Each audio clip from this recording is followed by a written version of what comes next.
What is going on, fam? Welcome back to the channel. Today is the 1 month review of the Under Armour Shadow Elite 2.0. Let's hop into it. So starting right off with the Soleplate. Now, this Soleplate is a little bit controversial in the boot world. A lot of people love the way it looks, but there is a bit of issue when it comes to not being as snappy as I think people want it to be. A lot of people found that it wasn't as aggressive as maybe the looks would suggest. For me personally, I was able to play with these on FG and AG pitches, and the Soleplate and stud pattern performed really, really well. I think this particular stud pattern is maybe a little aggressive for AG surfaces like the one behind me. I can still manage it because I know my body and I know how to sort of manage the load of this type of Soleplate. However, this is going to get a 7 out of 10 for sort of a couple points deducted based on a little bit of a lack of responsiveness in that forefoot area, as well as the Soleplate just being really super aggressive for most pitch types. Next, we move on to the heel area of the Shadow Elite 2.0, and I gotta say, it is pretty much perfect. I will say it's not quite the caliber of the Asics boots, or Asics boots, if you will. Those are absolutely incredible in my opinion, but these are a close second along with things like the Nike boots. I think the Nike boots right now do a really nice job of wrapping my heel area, and so for that, they are going to get an 8 out of 10. The upper on the Shadow Elite 2 is really impressive, and one of the things I love about it is it takes kind of all of the things about the previous generation Shadow and puts it into a package that feels a lot more streamlined, a lot more close to the foot, and gets rid of the extra bulk of the 2-layer upper that we got in the first generation. Obviously, you've got a full IntelliKnit upper with some of the exo mesh here on the medial and the lateral sides of this midfoot, sort of in this triangle pattern, and basically what that does is it really helps with lockdown, which we'll get into a bit later. That in combination with the IntelliKnit, which is probably, at least in my opinion in testing, it's one of the most high quality knits on the market because it's not as thin as other knits, which makes you kind of have this really nice combination of fit and comfort, but also like a little bit of a plusher touch compared to maybe competitors that are also knit like a Vapor or even the prime knit collar of some of the previous Adidas speed boot models. So for me, this upper is gonna get an 8.5 out of 10. Lockdown for the Shadow Elite 2.0, which of course I just mentioned, is exceptional. It is one of, if not the best locked in boot sensations on the market right now. The exo mesh on the lateral and medial sides, along with a fairly deep and aggressive lacing system with these little rubber elements along kind of the lateral and medial side of the lacing system area, provide this really interesting and super secure and locked in sensation.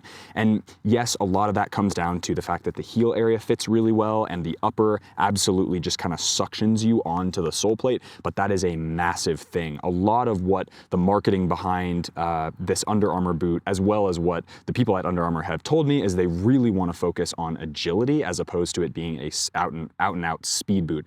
And I think they've absolutely nailed it here, both with the Soleplate, but also with the performance and the lockdown of the upper. It is I hate to say it's like the best on the market because I think for some foot shapes, certain other boots might be just like a tad bit better, but overall, these are getting top marks for lockdown. This is easily a 9 out of 10.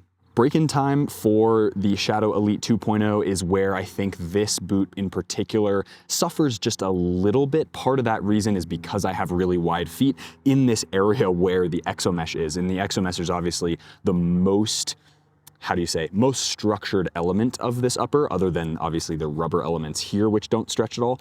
But the exo mesh is really in the exact place where my foot is widest. And so it does take quite a bit of time to break in here in the midfoot. Forefoot feels excellent straight out of the box. You have enough plushness, enough softness for you to just kind of break in, no problem. The IntelliKnit does a great job of wrapping your foot in pretty much every other area, just except for that midfoot. So if you do have a really narrow midfoot, these actually might work super well for you. Just for wider foot shapes, it does get knocked down quite a few points for break-in time just because it is that exo mesh is a little bit stiff to break it in. So for me, these get a 5.5 out of 10. Durability and build quality has actually been really great with the Shadow Elite 2.0. I have had 0 issues, and I have actually played with these for a really long time now. As you can tell, it's not really a 1 month review anymore. It's kind of more like a 4 or 5 month review, and that is fair enough because I've actually had more time to play in these, which is great for you guys.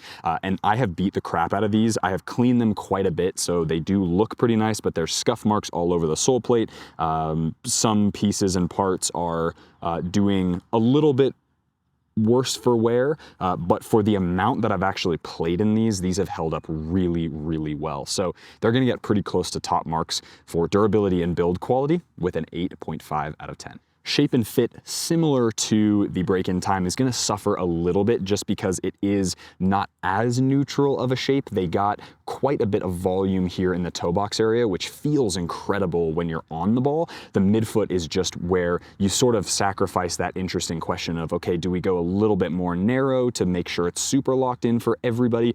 Or do we go a little bit wider and then it's not as locked in? That's kind of the question Under Armour had to answer. I would say they nailed the shape for the most part, but again, because it's a little bit awkward from the standpoint of really, really nice wide toe box area, or not super wide, but it's decently wide for the boot. You've got a really nice and secure heel area on the narrow side, and then pretty narrow here through the midfoot area. And so for me, the shape and the fit isn't as accommodating to everybody. So for me, it's gonna get a 6.5 out of 10. All right, so competition for this boot is a laundry list of different ones.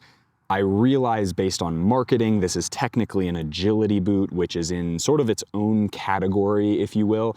That being said, I'm gonna place this in the speed boot category and rate it based on its characteristics against some of the other stuff in the competition. So for the sake of this particular video, now that we, when this first came out and when I first did videos on this one, we were talking about the Vapor 15, the Crazy Fast, the Puma Ultra Ultimate, which was really poor. Now we have a whole new generation of Adidas, Nike, Puma speed boots that I think maybe put this in a really interesting position, because I actually really like this boot.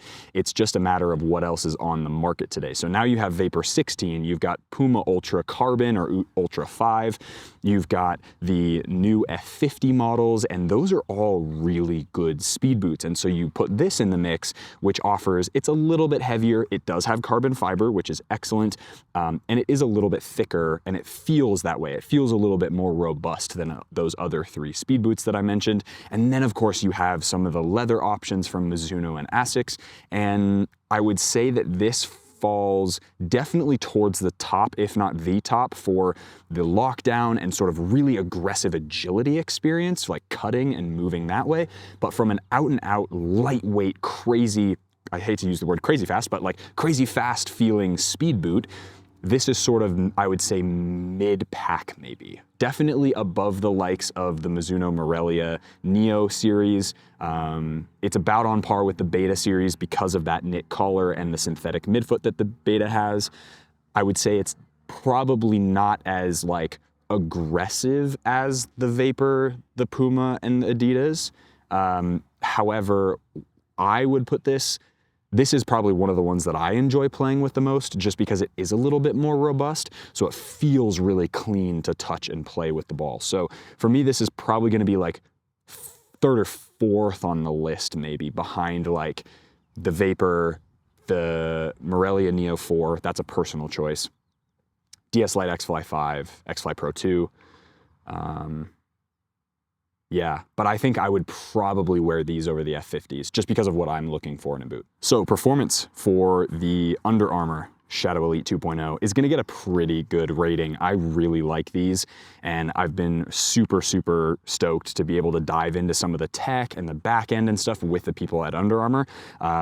That being said, I do want to make sure I give it a fair review. So if there were things that I could complain about from a performance standpoint, they really come down to responsiveness of a sole plate for how aggressive the lockdown sensation is. Like, I would expect a little bit closer to like Puma Ultra Carbon level of snapback from these, which you don't get. Obviously the Ultra Carbon is like the most aggressive sole plate you can buy right now, but I would say these are a really good package, especially if you play on FG surfaces like natural grass. These are a great option for most players. They're super comfortable. They're gonna last a really long time, which is obviously a major up or positive for this pair of football boots, and I really do think more people need to look into the Shadow Elite 2.0 because, as I've said in multiple videos, I really like playing in them. After break-in time, you know, wide feet are gonna fit in them pretty well. I would say if you have super excessively wide feet, these are gonna be too much for you, but from an overall performance standpoint, these are really hard to knock, at least from my experience in playing in them.